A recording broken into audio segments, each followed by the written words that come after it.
अस्सलाम वालेकुम रहमतुल्लाहि व बरकातुहू। इत्तेहाद न्यूज में आप सभी का खैर मकदम है। पहलगाम हमले के बाद भाजपा का जो हिंदू मुस्लिम का खेल था एक तरह से नाकाम ही हो गया कह सकते हैं, क्योंकि अब आवाम सवाल अमित शाह मोदी से पूछने लगे। जी हाँ, आज इसी पर बात करते हैं। यकीनन जो बुज़दिलाना हमला पहलगाम में हुआ, जिसकी जितनी भी मजम्मत की जाए कम है, लेकिन जिस तरह से नाम पूछ कर हिंदुओं को मारने की खबरें और माहौल बनाने की कोशिश गोदी मीडिया भाजपा IT सेल कर रहा था, आज उसकी पोल खुलती नजर आ रही है। अब सवाल गृह मंत्री से देश के अवाम करने लगी है तो और भी तकलीफ होने लगी है। लिहाजा पहलगाम हमले को भी पुलवामा की नहज पर सियासी मुफाद हासिल करने के लिए तो नहीं किया गया, ऐसा कईयों को सवाल उठाते देखा जा रहा है। पर इन तमाम के दरमियान जिस तरह की घटिया हरकतें भाजपा IT सेल गोदी मीडिया ने की है, शायद कहीं नहीं देखा जा सकता। अपने शौहर के लाश के करीब बैठी बीवी का कार्टून बनाकर नफरत तो बेगैरत लोग ही परोस सकते हैं। कांग्रेस के साथ तमाम विपक्षी दल इस हमले के खिलाफ तो एकजुट नजर आ रहे हैं, लेकिन पहलगाम हमले के बाद मुल्क को नफरत की आग में झोंकने की कोशिश की गई और हिंदुओं का कत्ल जैसी सुर्खियां लगाई गई। इसके बाद अब यह हमला भी शक के दायरे में आता जा रहा है। खासकर मोदी शाह पर सवाल उठाए जा रहे हैं कि आखिर किस बुनियाद पर लोगों को कहा गया था कि यहां अब दहशतगर्दी खत्म हो चुकी है। कश्मीर के चप्पे चप्पे पर लाखों फौजी, CRPF जवान, BSF और जम्मू कश्मीर की पुलिस तैनात है, तो फिर ऐसी जगह जो टूरिज्म के लिए मशहूर मानी जाती है, खासकर श्रीनगर, डल लेक, मुगल गार्डन, पहलगाम, जहां हजारों टूरिस्ट आते रहते हैं और इसी टूरिज्म की तरफ से यहाँ के आवाम की रोजी रोटी भी चलती रहती है और हुकूमतों की मईशत भी यहीं से मजबूत होती। लिहाजा जब 12 लाख फौज होने की बात कही गई तो आखिर फौजियों में कटौती क्यों की गई?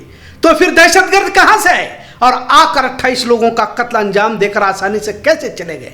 अब सवालात तो उठाए जा रहे हैं। महज धमकी देना और सियासी मुफाद हासिल करने की कोशिश भाजपा या मोदी शाह न करे। इस तरह की तल्ख टिप्पणियां अब मुख्तलिफ लीडरों की जानिब से की जा रही है। अमित शाह मोदी को इसके लिए जिम्मेदार ठहराने तक बात पहुंच चुकी है। यहां तक कुछ लोगों ने अब इसे स्क्रिप्टेड कहानी बताने की भी कोशिश की जा रही है। जहां पहलगाम हमले को गोदी मीडिया के जरिए और भाजपा IT सेल के जरिए हिंदुओं के कत्लेआम की कहानी बनाई जा रही थी, धीरे धीरे कश्मीरियों की मदद भी अब सामने आने लगी है। कश्मीरियों की जद्दोजहद भी सामने आ रही है। कश्मीरियों की इंसानियत के वो तस्वीरें भी आपके सामने दिखने लगी है, जिसमें कश्मीरी अपनी जान पर खेलकर सैलानियों को बचा रहे हैं।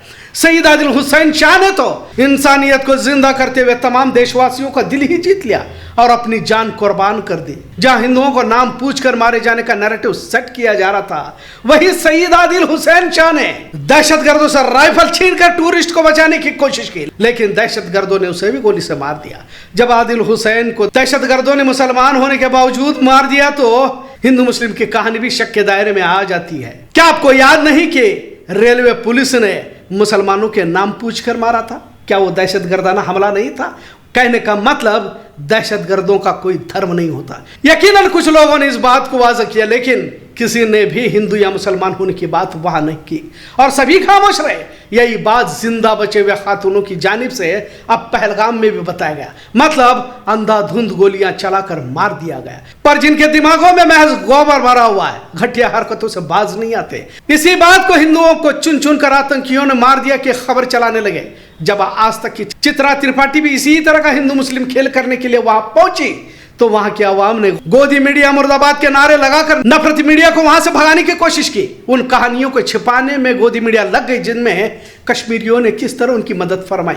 कुछ महाराष्ट्र के लोगों ने सोशल मीडिया के जरिए कश्मीरी मुसलमानों का शुक्रिया अदा करते हुए हिंदू मुस्लिम करने से बाज आने की हिदायत दी। लिहाजा पहलगाम हमले को लेकर जो कहानी पेश करने की कोशिश की गई थी, अब वो कहीं तो नाकाम होती नजर आ रही है और यकीनन इसके लिए तमाम देशवासियों का शुक्रिया था। अब कुछ लोग इस कहानी के पीछे पुलवामा की तरह राज होने की बात भी कह रहे हैं, पर जब तक असल मुजरिम सामने नहीं आते कोई और नया मसला खड़ा करने की चालाकी मौजूदा हुक्मरान कर सकते हैं, इस तरह का शक भी जाहिर किया जा रहा है। पहलगाम हमले के बाद एहतजाज के जरिए मुल्क के माहौल को नफरत की आग में झुलसाने का काम फिरका परस्त अंजाम देने वाले थे, नाकाम हो गए। नेहा सिंह राठौड़ जो लोक गायिका है, उन्होंने तो यहां तक कहा कि पिछली मर्तबा पुलवामा हमला हुआ तो हमले में शहीद हुए फौजियों के नाम से वोट मांगा गया था और यही काम वजीर आजम कर रहे थे और अब पहलगाम में 28 लोगों की जान चली गई। कहीं इस बार भी बिहार चुनाव में 28 लोगों की मौत पर वोट न मांग ले, क्योंकि चुनाव में शहीदों के नाम पर वोट मांगना और अडानी अंबानी को ठेके दिलाने के अलावा मोदी हुकूमत ने किया ही क्या है?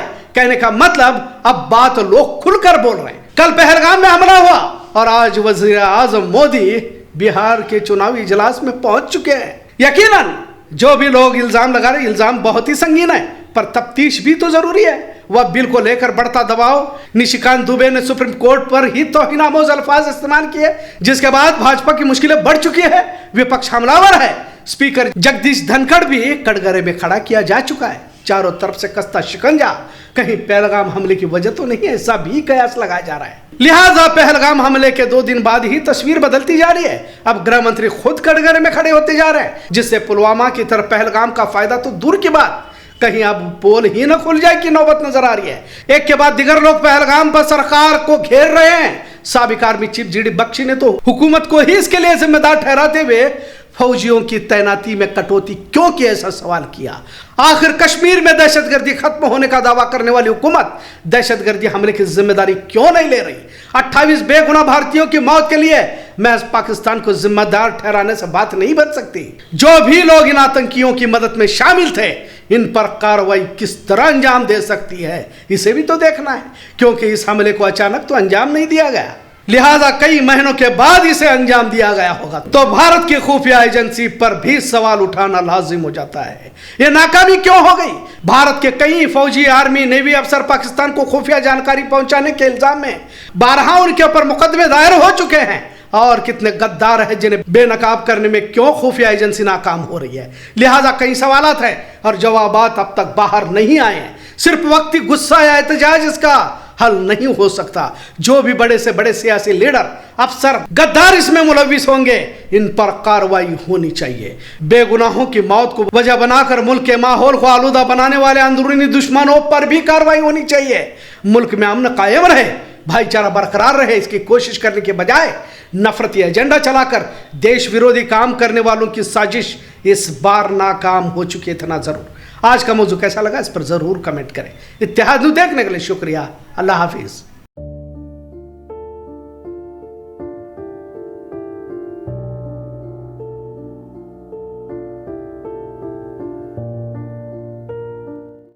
आप सब कुछ फ्री है हमारी तरफ से, हम आपके लिए यहाँ पे बैठे हैं। ड्राइवर भाई को पता है यहाँ पे आप खाने के लिए भी आ सकते हो, सब कुछ फ्री है हमारी तरफ से, यहाँ पे वो टेंशन नहीं है। आपका क्या घूम गया था? नहीं, ये बैग घूम गया आईफोन था, केस था। ये भैया ने हमको ऊपर लेके गया, यही भैया ने फिर से जाके इसको लेके आया। उनका जो सामान पूरा है, सामान पूरा है बहुत। This army, for 3 years, there was no recruitment. Our forces were cut down by 1,80,000. Who did it? What about the threat assessment? You saved money. You saved money to get these people killed, damn you.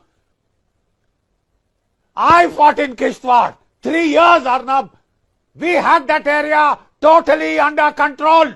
Now that poor sector 9 sector RR, those boys are being asked to look after 2 sectors because somebody felt manpower is not needed. Damn you! It's needed if you want to fight in the mountains. It's needed if you want to fight the terrorists in hills and mountains and jungles. It is needed if you've got a Bangladesh pain in the neck now, in addition to China and Pakistan. 56 inch की छाती पर देश के सारे मुद्दों को समेट देने वाले मोदी जी की सरकार में आतंकवादी हमले होंगे और नागरिकों की हत्या होगी तो सवाल क्या मोहम्मद अली जिन्ना और नेहरू जी से पूछा जाएगा? नागरिकों की मौत और आतंकवादी हमलों पर सवाल क्यों नहीं पूछा जाना चाहिए भाई? इन सवालों से इतना डर क्यों रहे हैं आप? अपनी ही सरकार में हुए पुलवामा आतंकी हमले के शहीदों की मौत पर बेशर्मी से वोट मांगने वाला ये आदमी पहलगाम के पर्यटकों की मौत पर भी वोट मांगेगा और अंधभक्त इसे मास्टर स्ट्रोक बताकर वोट भी देंगे। लेकिन इनका कहना है कि सवाल नहीं पूछा जाना चाहिए। बस 2-4 दिनों की बात और है, भक्तों के पॉपअप पहलगाम आतंकी हमले पर रोते हुए बिहार चुनाव की नींव डालते दिखेंगे और अंधभक्त वो बिहार चुनाव में रोते हुए ढोंगी जी की रील शेयर करते दिखेंगे।